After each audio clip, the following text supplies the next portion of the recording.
All right, all right, all right. Welcome, you loyal listeners, to another episode of Agents Influence Podcast, where normally I'm going to give you a real agent inside a real agency, giving you the real agency intelligence. But because this is Agents Influence Podcast, Conversations with me, today I am bringing you Mr. Brad Burton.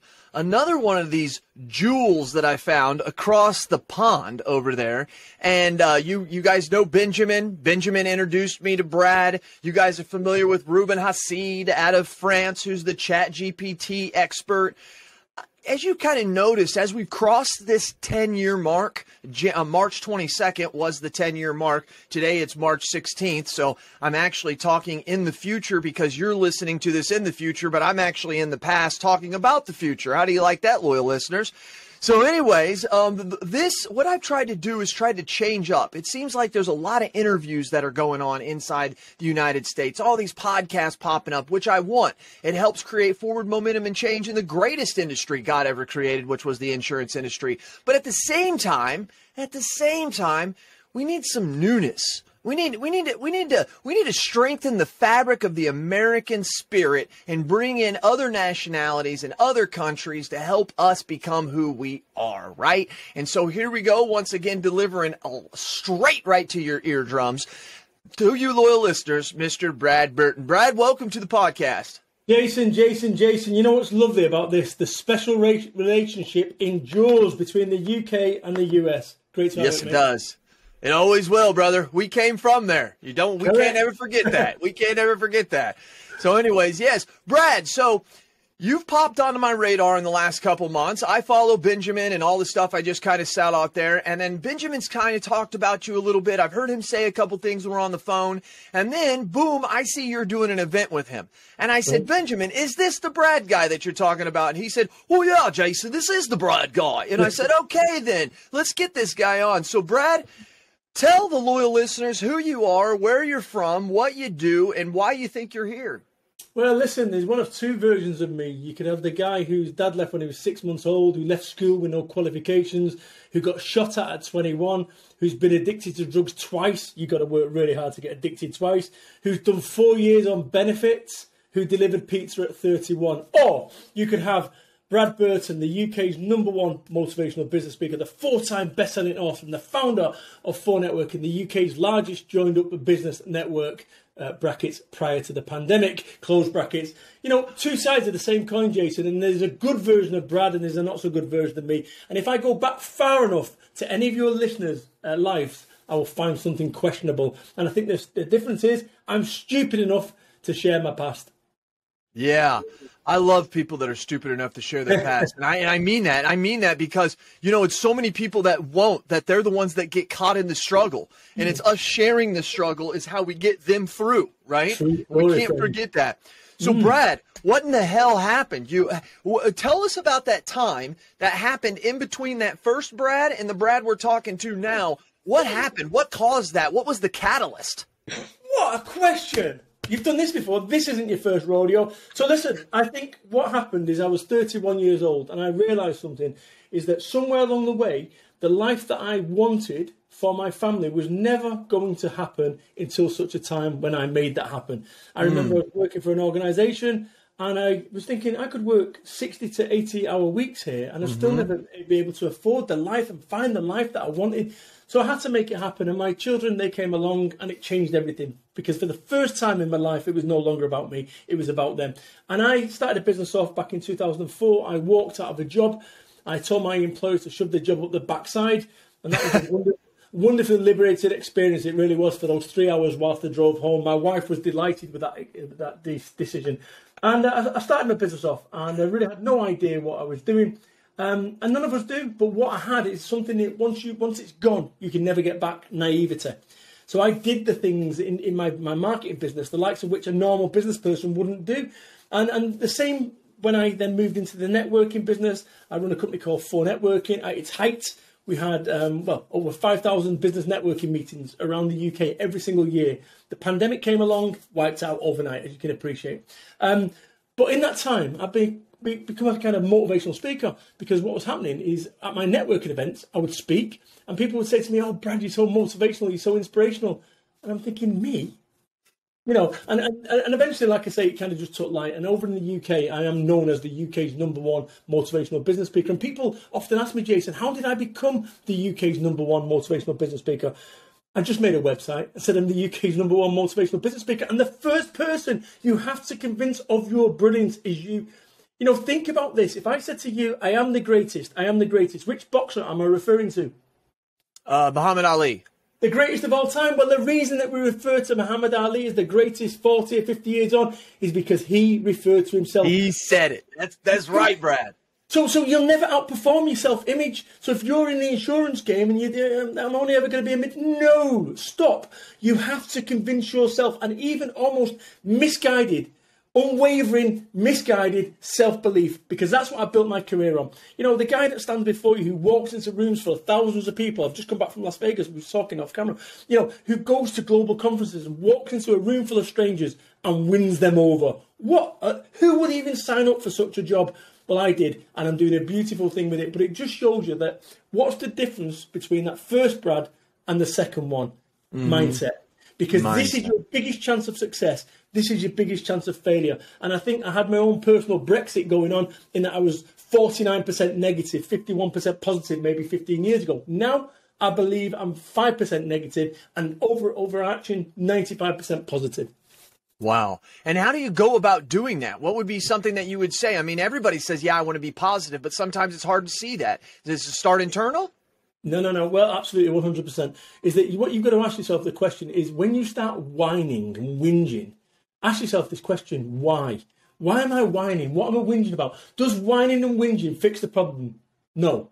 So what does fix the problem? And do that. And this is what I do. So every single thing that comes my way, I am conscious of every single decision. You will make 30,000 decisions a day, Jason. And if I ask you prior to telling you that number, how many do you believe you're conscious of? What figure would you have said? I would have probably said 1,000.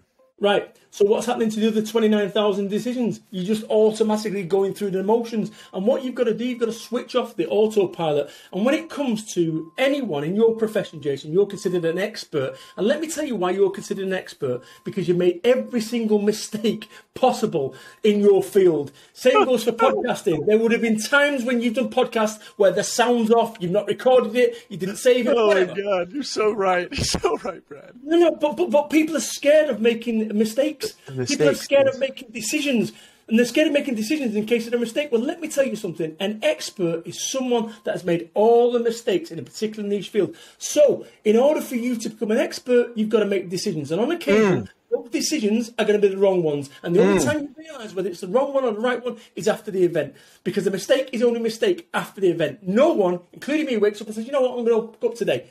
But occasionally I do. But here's the thing. People don't make decisions because they're scared of the wrong ones. But here's how I've kind of trained my brain. I make decisions. If it's the wrong one, it moves me one step towards being an expert. If it's the right one, it moves me one step towards success. And I'm going to share something with you now. This is groundbreaking. What I'm about to share with you right now, if there was one thing that I could share with you, this is my dying breath, I'm going to share something that's going to change your life, it would be this. Okay. So I work on the principle, I'm the easiest person in the world to sell to. Okay, so you got hold of us, our team, and said, hey, Brad, can you come on a podcast? I made a decision, and I made that decision in 24 seconds. That's how we operate. I make a decision in 24 seconds. If I can't make a decision in 24 seconds, I revisit it in 24 minutes. If after 24 minutes I can't make a decision, I revisit it in 24 hours. If after 24 hours I can't make a decision, I've just made a decision, it's not important, next, and move on. And that will just change your life, because where you end up in your life, where you end up in your business, your career, is a direct result of your decisions. Want more success? Make better decisions. And the more better decisions that you make, the faster you're going to get to wherever that thing or that place that you want to head to is. Where did we come up with 24? 24 hours a day, 24 minutes, 24 seconds. Gotcha. I figured that was probably it. Yeah. So the whole thought is think about it a couple times, but in 24 hours, you need to make the decision or not. Gotcha. Yes. And because fundamentally what ends up happening is there is no correlation between time spent on a decision and it being the correct one. None. Right? Proven. There is no correlation. So there comes a point when you've got enough data and what you need to do is make enough of a decision. Brad, I was reading this book called Fanatical Prospecting with Jeb Blunt, and this guy was talking about the fact, I can't remember the law that he was using, but there's a law that says that if you set an amount of time and then you put work in it, the work will fill the amount of time. It's a law, right? So if we say I'll give you 4 hours to make these calls or 30 minutes to make those calls, you're going to spend that time. Kind of along the same thing, right? Like you're allowing yourself to say, this is how long I'm going to make a decision, make the decision, and get the hell out, right? Get the data that you need, get everything that you need in order to make a decision. You know, I'll say something before where we started about that old version of me. In that somewhere along the way, the only way that you can become the person that you need to become is by letting go of the person who you once were. And so often in life, as individuals, people hold on to the past. And if I was to go and get a red hot coal and put it in your hand, you'd instantly let go of it. But what ends up happening is people hold on to stuff that makes them angry. I've been ripped off. They shouldn't have done that. They took my food. They took my business. This stuff's no good. Let go of it. So whatever's going on in your life, whatever's going on in your world, let go of it. And I'll tell you something, Jason. I just want you to think right now. I'm over in the UK, and where I live, it's wonderfully rural. So there's a field that is beautiful, as beautiful as English as you could possibly get. Okay. I want you to think about a wonderful summer's day, and there's an oak tree, single oak tree, and you're walking on a beautiful summer's day with a rucksack, a red rucksack full of rocks that you've been carrying all your life, that when you was born, there was no rocks in it. But what's happened is people said, Jason, you're rubbish. Jason, you're a failure. Jason, this. And every single time you put a rock in this. And I just want you to sit under that tree for a second, take the red rucksack off, and just feel how that's good. And then I want you to recognise something. I want you to stand up mentally, and your audience to stand up. And I want you to walk away 100 foot, and I want you to make a decision in the next 24 seconds, which is this. Right. You either go back and put that backpack that you've been carrying all your life, that has been painful, that has been difficult, and you carry it for the remainder of your life. Or you choose to do what I did. I choose to let the red backpack go and walk. You've got 12 seconds to make that decision. Wow.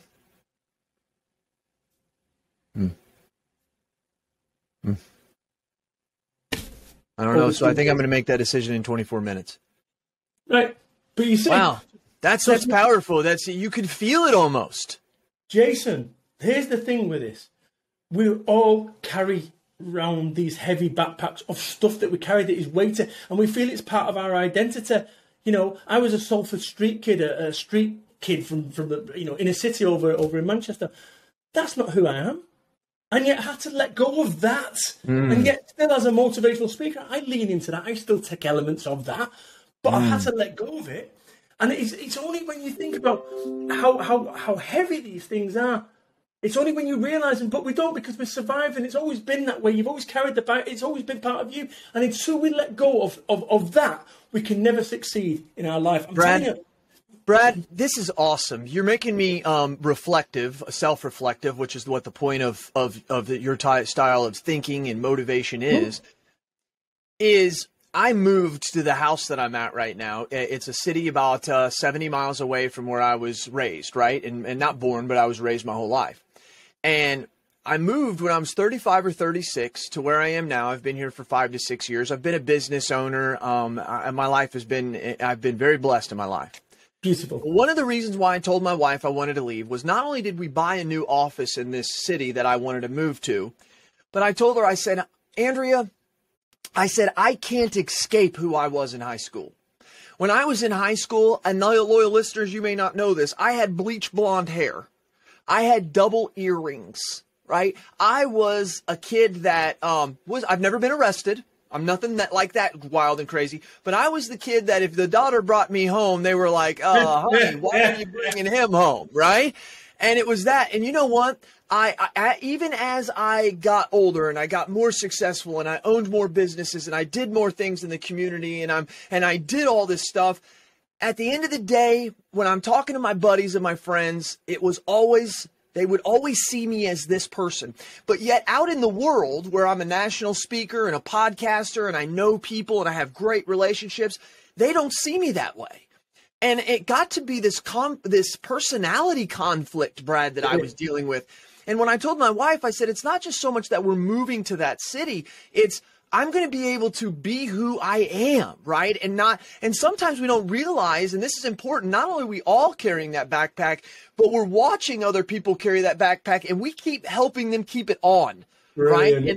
And that was the powerful thing for me. And I tell my friends that all the time around here. I'm like, this is actually who I am, not who that person was. You know, right? Jason, what's really interesting about this is there's another exercise that I do, and I'll whiz through it now for your audience because this will give you tremendous value. This is another one of those on my deathbed moments. If I could share this with any individual, what we end up doing sometimes in life is we try to go back to a time and a place that no longer exists.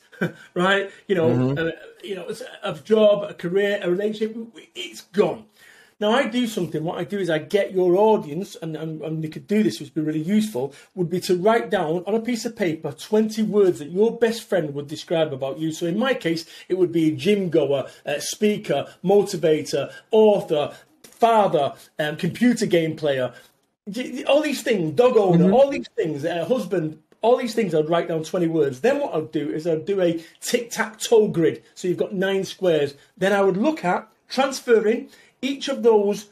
You can only take 9. So take one of the most important one and put it straight in the middle. So in my case, it'd be father. And then I want you to fill the cornerstones in. So you transfer. And then you end up with 9 words. Those 9 words are the words that you have chosen about yourself as to who you are. If you'd have done it 15 years ago, Jason, the words would have been different. You'd have been edgy. You'd have been whatever you'd have been. But they certainly wouldn't be the words. Because here's what happens in life is as we grow up, we forget that we're growing up and we stop. It's just an autopilot. And what ends up happening is those minutes become hours, those hours become weeks, those weeks become months, those months become years, those years become a life. And we just go through the life and the emotions. And what I've done is I recognise something is this. You can't rewind. When you try to rewind and go back to a time and a place that no longer exists, it causes you to be depressed. You can't fast forward. Go into the future. What happens if there's a war? What happens if that? Anxiety. You know, people don't have a crystal ball. I do. I carry a crystal ball, right? Because the future, if you're gonna think about the future, think about it positively. Do not think about if you're gonna imagine a future, don't imagine a negative one, imagine a positive one. So you can't rewind, it causes you to be depressed. You can't fast forward, it causes you to be full of anxiety. All you can do is press play on today. And that is what we need to do. And once you've got your grid, your tic-tac-toe with 9 words on there, I then want you to look at those words and ask yourself this question. How can I be a better? How can I improve? How can I be a better dad? How can I be a better business owner? How can I... And start looking at this. It's the most introspective thing that you can do that will change everything because you've not caught up with the reality of it. And you're using old programming, an old operating system in this new world that you live. You know what? It's not that freaking difficult if you really think about, like you just said. It's not easy. It's not easy to change, but I'm saying it's not difficult to recognize. Just like you just said, we're using an old form brain of who we used to be, trying to manage the Jason of 44 in the year 2023, and that shit just don't work. Well, I love that. Well, listen, and I think the other thing about this as well is that technology has changed. You know, so look, here's the thing. You go back 20 years, I'd have been working in a financial world, emotional world, a relationship world, a physical world.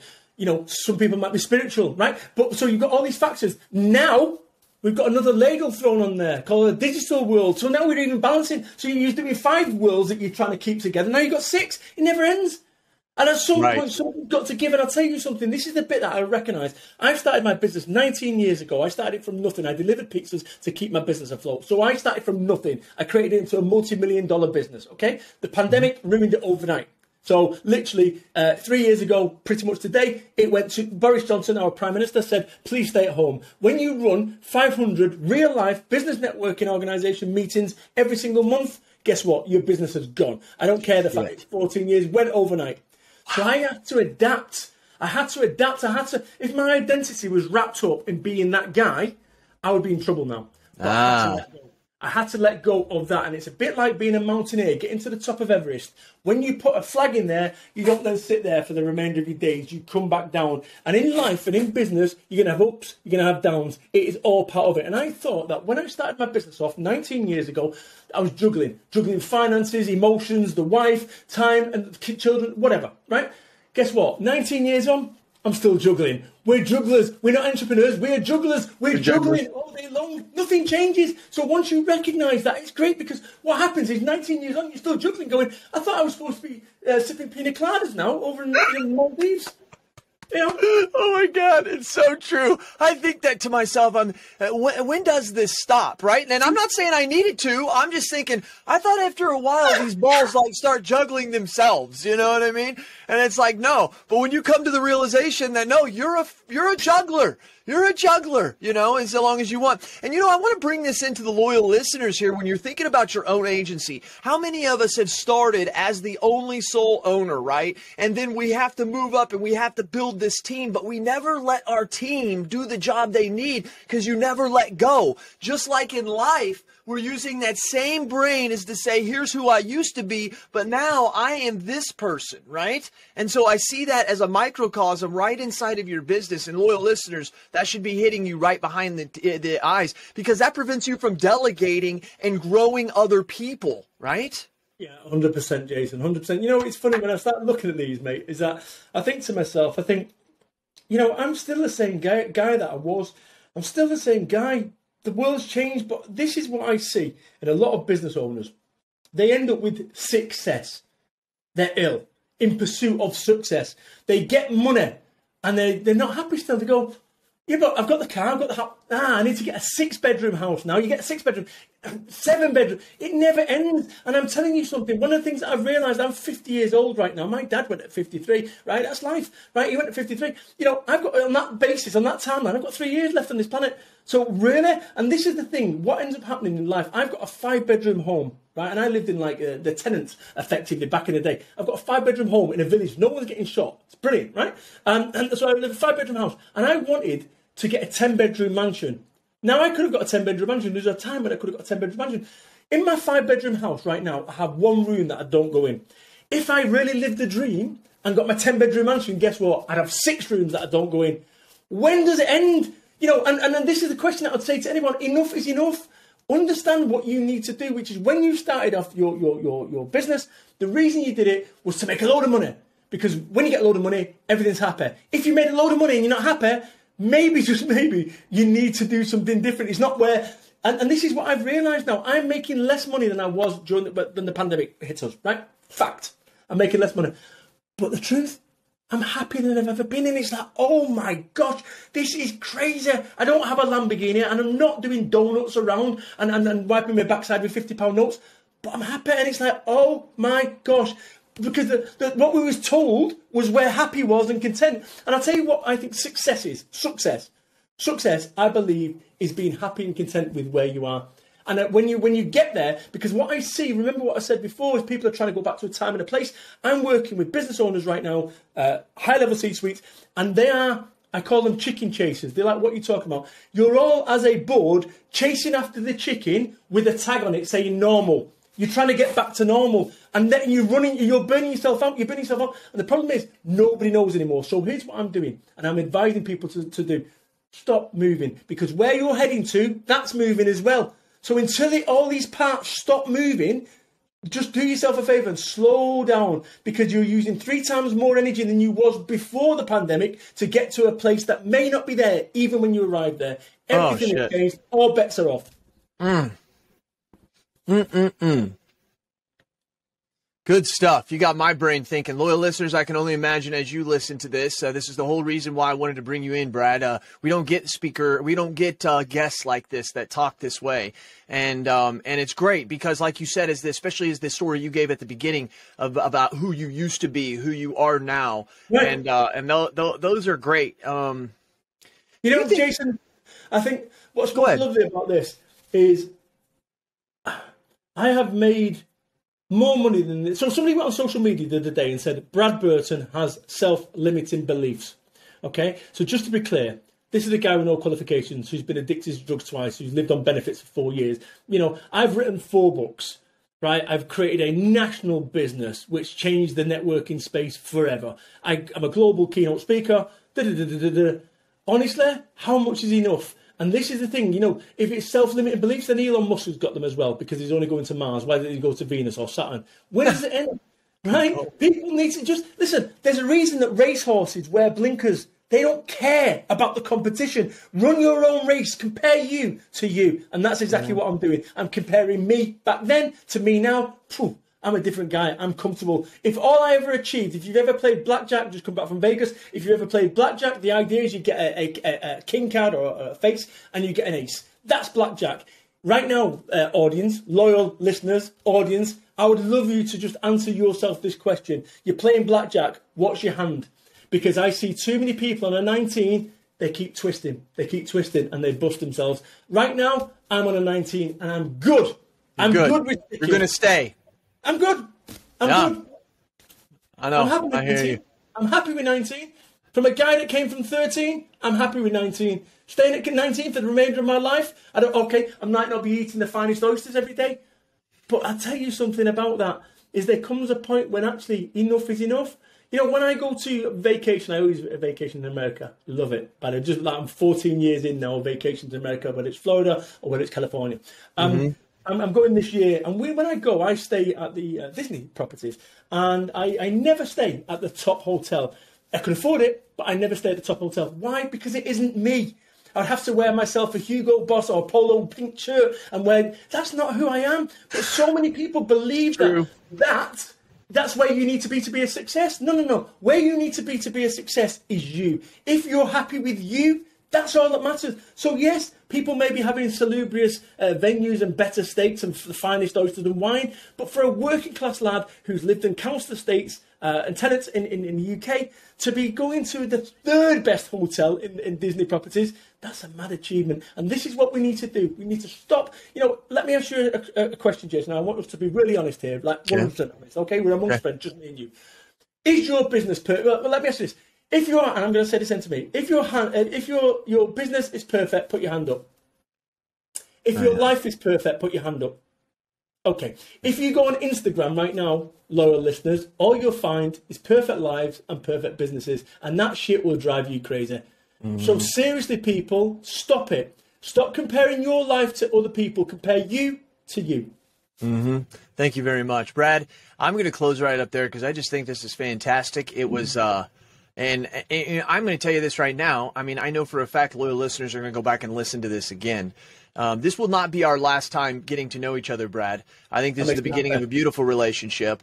I've got a lot of people in contacts in America. I think they could use that kind of mindset from you. Wrapping up, where can people find you? How do they find out about you? Obviously, it's easy today, but tell them.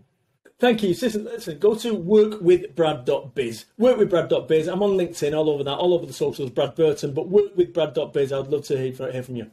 And I think you and Benjamin are doing a show together, or you did a show. What? You know, we've done several shows together. Let me tell you about Benjamin. Benjamin is exceptional, and I knew Benjamin before he was the UK's most hated sales trainer. And I was the one that said to him, Benjamin, you are so special. I was the one. He is special. He is special. Benjamin is very special the way he acts. I love that guy. Just total genuine. And, you know, he answered my LinkedIn messages when no one else does, you know, and that just means a lot. And, yeah, I'm going to get him and his family over here to America. He was going to try to make it this year here in 2 weeks he was going to come down here into my God, where the heck am I? To New Orleans. Yeah. And then he called me and he says, Jason, I am so darn busy. There is no way in the world I could do that because I think his business is blown up. But he sees it's a mindset change for him, you know? 100%. Brad, thank you very much for your time. I greatly appreciate it. Jason. All the best, friend. And loyal listeners. Loyal listeners. That's right. Loyal listeners. I brought you another person from across the pond. I brought somebody that you don't hear very much. And I brought somebody I hope that inspired you, made you think a little bit, right? One of the things that I was told one time is they said, Jason, when you go, I was about 23 or 24, and I always like going to motivational speakers. I don't know who does. And I guess one guy said to me about a motivational speaker, he said, it's amazing that we'll hear the same speaker, and one will walk out the door and say, my life will never be the same. And another one goes, that was stupid, right? Two people heard the same damn thing. What was amazing, though, is the guy, as he explained that, he said, here's the difference. The reason why people don't like motivational speakers is because they never change their image. We have an image in our head of who we are and who we think we're supposed to be. Kind of going back to what Brad said. And when you listen, loyal listeners, to Brad, he can start to change that image in your head. You start to see yourself being better without the backpack on and less stress and happier and knowing who you are. And that's why you walk out and you're like, let's do something. But 2 to 3 days later, what you're doing is, according to what Brad, you're walking back to that bag. And you're slowly putting that bag on over 2 or 3 days. And before you know it, you're back to the same image you had before. And you're thinking, that shit never works. The people who make this stuff work, the 1 to 2% that leave his shows, that leave his talks and actually make something happen, they don't pick up the bag because they stay focused on the fact that I've got to keep that image the same. I'll end with this. This guy told me this, and it always blew my mind. He said, Jason, the definition of the space that lies in between where you are now and where Brad has brought your image to is called motivation. And if you change the image you have in your head, your brain can't do anything but go to that image. And that's the motivation. So when you sit around and say, how can I get motivated? Change the image in your head and your brain will automatically motivate to go that way. You can't stop it. Loyal listeners, I do what I do because I do it for you. Tell me your thoughts and tell me your ideas, and I'm going to tell the world what you have to say. This has been Jason Cass and Mr. Brad Burton, and we are out.